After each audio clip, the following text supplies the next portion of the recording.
తమిళనాడు కొత్త ప్రభుత్వం ముందున పెద్ద సమస్యలు. 2026 తమిళనాడు ఎన్నికలు చరిత్రలోకి నిలిచిపోయాయి. నటుడు విజయ్ గారి తమిళగ వెట్టి కజగం టీవీకే అధికారం చేపట్టి 60 ఏళ్లు కొనసాగుతున్న ద్రావిడ పార్టీల రాజ్యాంగాన్ని కూల్చేసింది. ఇది ఎంతోమందికి అసాధ్యమనిపించిన విజయం. కానీ ఇప్పుడు సంబరాలు అయిపోయాక కొత్త ప్రభుత్వం ముందు చాలా కఠినమైన సమస్యలున్నాయి. సినిమా స్టైల్‌లో గెలిచారు కాబట్టి ఇక్కడ నుంచి సినిమా కాదు, నిజమైన ఆర్థిక సమస్యలు ఎదుర్కోవాల్సి ఉంది. భారీ అప్పుల భారత తమిళనాడు ప్రస్తుతం అన్ని రాష్ట్రాల్లోకి అత్యధిక అప్పులున్న రాష్ట్రం. 2026-27 సంవత్సరానికి సుమారు 10.71 లక్షల కోట్ల అప్పు ఉందని అంచనా. ప్రతి సంవత్సరం అప్పుల వడ్డీ తిరిగి చెల్లించడానికి మాత్రమే 1.16 లక్షల కోట్లు వెచ్చించాల్సి ఉంది. అంటే ప్రభుత్వం సంపాదించే డబ్బులో పెద్ద భాగం పాత అప్పులకే వెళ్ళిపోతుంది. కొత్త రోడ్లు, స్కూళ్ళు, హాస్పిటళ్ళు పనులు చేయడానికి డబ్బు మిగలడం కష్టమవుతుంది.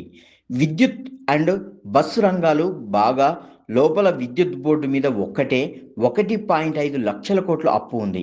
రవాణా కూడా ఆర్థికంగా చాలా బాగా దెబ్బతిన్నది.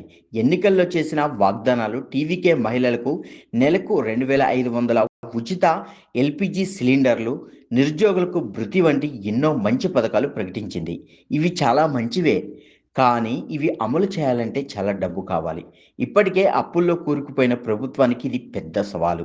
ఆదాయం పెరగడం లేదు. రాష్ట్ర ఆర్థిక వ్యవస్థ జీఎస్‌డిపి మంచిగా పెరుగుతోంది. కానీ ప్రభుత్వం వసూలు చేసే పన్నులు అంతగా పెరగడం లేదు. డబ్బు ఎక్కడికి లీక్ అవుతుందో, ఎవరు పన్ను ఎగ్గొడుతున్నారో కొత్త ప్రభుత్వం త్వరగా చూడాలి. వ్యవసాయం బాగా దెబ్బతిన్నది. రైతులు చాలా కష్టాల్లో ఉన్నారు. పంటల నుంచి నెలకు సగటు ఆదాయం కేవలం రూ. 2,601 మాత్రమే. కొత్త నీటిపారుదల ప్రాజెక్టులు దాదాపు 50 ఏళ్లుగా లేవు. భూగర్భ జలాలు తగ్గిపోతున్నాయి. గ్రామాల్లో రైతులు కోపంగా ఉన్నారు. ఈ సమస్యను పరిష్కరించకపోతే టీవీకే ప్రభుత్వం మీద నమ్మకం త్వరగా తగ్గిపోవచ్చు. కేవలం ఉచిత పథకాలు ప్రకటించడం సరిపోదు. కొత్త ప్రభుత్వం చేయాల్సిన పనులు అప్పులను తగ్గించడం లేదా సరిగ్గా నిర్వహించడం, పన్నులు సక్రమంగా వసూలు చేయడం, గ్రామాలు, వ్యవసాయం, చిన్న పరిశ్రమలపై ఎక్కువగా దృష్టి పెట్టడం, నీటిపారుదలను మెరుగుపరచడం. గెలుపు సులభం కావచ్చు, కానీ మంచి పాలన కష్టం. పాపులర్‌గా వాగ్దానాలు కాకుండా బాధ్యతాయుతమైన ఆర్థిక నిర్ణయాలు తీసుకుంటేనే తమిళనాడు నిజంగా అభివృద్ధి చెందుతుంది.